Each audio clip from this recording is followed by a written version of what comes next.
Good evening, I'm Anna Jabłońska and this is Poland Daily. Leader of the parliamentary majority, Jarosław Kaczyński, declared a 20% cut in salaries to members of the parliament as well as elected officials of local authorities. Ministers of the cabinet will receive no bonuses and are requested to give bonuses they received from last year's performance to charity. Politicians should be much more modest. This is the demand of our voters, said Kaczyński during the press conference. Kaczyński spoke amidst month-long crisis and falling poll numbers. His opposition have criticized strongly regarding the bonuses paid to the government ministers and demanded return of the money. Month-long bombardment by the opposition and liberal media had significantly dented the popular support for ruling majority. People expect us to be very modest concerning public life, and because we know we are for the people and we did not enter the politics to accumulate wealth, financial gain is not the goal for politicians.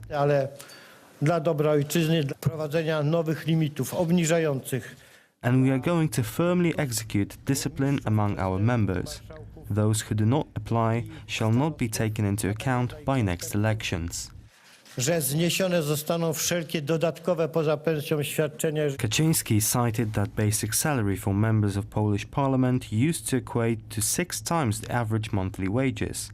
Today, it is barely over 2. Yet, since constituency demand politicians to be modest, and his party plans on delivering. This fall, Poland is scheduled for local elections for self-government positions, and next year the country will hold its general election. Dark clouds gather once again over the head of the mayor of Gdańsk, Paweł Adamowicz, formerly associated with the Civic Platform Party, now intending to start his career as an independent candidate. Adamowicz heard further charges from the prosecution concerning the sum of around 180,000 zlotys, which he is alleged to have dissimulated in his financial declaration for the year 2012. Officials submitted a subsequent notice to the National Prosecutor's Office concerning the irregularities in the financial declaration of the mayor of Gdańsk. According to a known publicist, Marek Król, the Civic Platform is cutting ties with Adamowicz just for show. The Adamowicz case is rather strange. I think that the Civic Platform is pretending to detach from him now, but as soon as the election time comes and he manages to win by chance, they will accept him again. On the other hand, in the city of Wrocław, the Civic Platform is about to put forward Kazimierz Ujazdowski in the run for the respective office, much to the party's MP's surprise. The decision brings about much dismay concerning Ujazdowski has recently criticized the Civic Platform. It's important to add that the politician was a member of the European Parliament for the Law and Justice Party, which he left just 3 months ago. A program targeting the replacement of traditional furnaces for the eco-friendly gas furnaces was just implemented. The aim of the program is to battle smog, which is still a very big problem in Poland. On the 22nd of February, the Tribunal of Justice of the European Union stated that Poland did not introduce an efficient system of protection of its citizens from the fatal air quality in the years 2007-2015. This is the last call for Poland, a suspended sentence. We must radically improve the air quality in Poland. Te wszystkie działania łącznie, jeżeli będziemy współpracowali w nich wszystkich. If we cooperate, then in a couple of years, all the measures combined will significantly lower the air pollution in Poland. We want to help Polish families replace their old furnaces. Chcemy pomóc polskim rodzinom.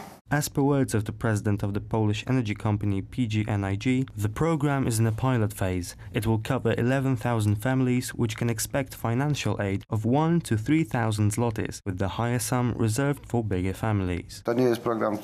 This is not a monolithic program. It will develop over time. Minister Rafalska exhorted us to continue these initiatives, and let me reassure you, they will continue.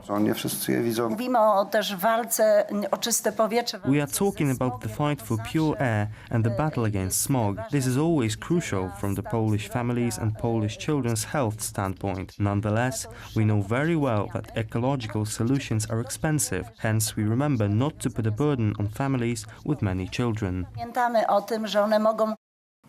Polish National Center of Culture started the action Pamiętam Katyń, or I Remember About Katyń. This is to commemorate the anniversary of the 1940 murder of over 20,000 Polish officers taken hostage by Soviet army after a conquest of Poland in fall 1939. This year, the action will be accompanied by the movie of Sztafeta, or Relay. It tells the real story of a young man following the tragic fate of his grandfather, Czesław Ciesielski, who was killed in Katyń. The goal of the action is to remind young people what has happened to heroes of Poland murdered in Katyń. Are Poles in UK targeted by political correctness activists? The British left-wing newspaper The Guardian are worried about numerous Polish community schools in Great Britain being linked to what the newspaper described as far-right organizations. Their concern is based on a report authored by the British so-called anti-fascist watchdog Hope Not Hate, which has listed some of the Polish organizations as extremists. The Guardian is abhorred by Polish schools in Southampton, Essex and Blackburn, having contacts with people such as Marian Kowalski, a former nationalist Polish presidential candidate, and Rafał Ziemkiewicz, a conservative journalist and author. Readers are given the impression that contacts with such people are inappropriate and are not welcome by British public. For the paper, even a picture of children holding a national banner is a sign of evil nationalism. The person who raised the alarm is Fiat Mughal, a Muslim activist who encourages Muslims living in Britain to report acts of discrimination against them. Speaking to The Guardian, Mr. Mughal said, "We need to build the resilience of communities of Polish heritage who are settled in the country." He also claims that Polish far-right organizations are trying to play to the view that Europe is under threat. Polish activists consider Mughal's position as an attempt of introducing preventive censorship based on racial and religious prejudices directed against Catholic, white, Eastern European people in the UK. British authorities have cracked down on free speech for conservatives. One such example is the Canadian journalist Lauren Southern, banned from entering the country a month ago, while the Scottish YouTube comedian Count Dankula was convicted of hate crime and is facing a prison sentence after having taped a prank in which he had taught his girlfriend's dog to make Nazi salutes when seeing videos of Hitler's speeches. In this climate, it is not surprising that Polish mainstream conservatives are considered extremists in Great Britain and barred from speaking in the country. The influential American magazine Politico is continuing their campaign against the conservative leaders of the Visegrad Group. The cover of their latest magazine is dedicated to an article about Jarosław Kaczyński and Viktor Orban. The hit piece concludes that Orban and Kaczyński, both of whom were anti-communist dissidents before 1989, represent a new version of communist leaders. Politico, like many other Western liberal media companies, have trouble figuring out whether to label Orban and Kaczyński as fascists, authoritarians, anti-Semites or communists. Depending on the circumstances, they tend to alternate between all of the terms. In the recent article called The New Communists, the magazine concludes that communism is the description that fits Orban and Kaczyński the best. The reasoning behind it is that the two leaders allegedly share a style of politics based on paternalism, heavy-handedness, obsession with external enemies, and class-based rhetoric.